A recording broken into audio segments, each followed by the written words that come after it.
Friends, అమెరికాలోని టెక్సాస్‌లో ఒక shocking సంఘటన అయితే జరిగింది. ఆ షాకింగ్ సంఘటన ఏంటంటే, అక్కడ కొత్తగా కట్టబోయే ఒక హిందూ దేవాలయం, అలాగే జైన్ టెంపుల్‌కి వ్యతిరేకంగా అమెరికన్స్ పెద్ద ఎత్తున నిరసనలు చేశారు. సిటీ కౌన్సిల్ మీటింగ్‌లోనే పోలీసుల ముందు పెద్ద రచ్చ జరుగుతుంది. అసలు అక్కడ ఏం జరిగింది? ఎందుకు మన వాళ్ళని టార్గెట్ చేస్తున్నారు? ఈ వీడియోలో డీటెయిల్‌గా తెలుసుకుందాం. కొత్తవారు మన ఛానల్ చూస్తే తప్పకుండా ఛానల్ సబ్స్క్రైబ్ అయితే చేసుకోండి. ఇక టాపిక్‌లోకి వెళ్ళిపోదాం. రీసెంట్‌గా టెక్సాస్‌లోని ఫ్రిస్కో అనే సిటీలో ఒక కౌన్సిల్ మీటింగ్ జరిగింది. ఈ ఫ్రిస్కో అనేది అమెరికాలో చాలా వేగంగా అభివృద్ధి చెందుతున్న సిటీ. ముఖ్యంగా గత 10 ఏళ్లలో ఇక్కడ ఇండియన్స్, ముస్లిమ్స్ జనాభా బాగా పెరిగింది.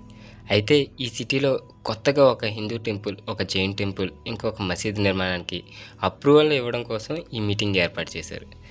సరిగ్గా అప్పుడే కొంతమంది లోకల్ అమెరికన్ యాక్టివిస్టులు ఈ మీటింగ్‌కి వచ్చి అప్రూవల్స్‌ని తీవ్రంగా వ్యతిరేకించారు. వీళ్ళ వాదన ఏంటంటే, ఇక్కడ ఇండియన్స్, ముస్లిమ్స్ ఎక్కువైపోతున్నారు. దీనివల్ల మా ఫ్రిస్కో సిటీ యొక్క కల్చర్ ఐడెంటిటీ పూర్తిగా మారిపోతుందని అయితే వాదించారు.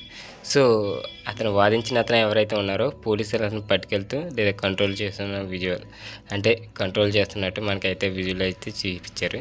ఇందులో ముఖ్యంగా జేక్ లాంగ్ ఈ ఇతను ఇతను ఒక కన్వర్జేటివ్ యాక్టివిస్ట్. హిందూ, ముస్లింలను టార్గెట్ చేస్తూ చాలా రెచ్చగొట్టే వ్యాఖ్యలు చేశాడు.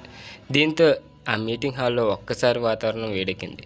గొడవ మొదలైన పరిస్థితి చేయి దాటిపోతుంటే వెంటనే పోలీసులు ఎంటర్ అయ్యి ఆ వ్యక్తిని అక్కడి నుంచి బయటికి పంపించేశారు. అమెరికాలో రోజురోజుకి మన ఇండియన్స్ ఎదుగుతుంటే ఇలాంటి సంఘటనలు కూడా అప్పుడప్పుడు జరుగుతూనే ఉన్నాయి. మరి దీనిపై మీ అభిప్రాయం ఏంటో కింద కామెంట్ చేయండి.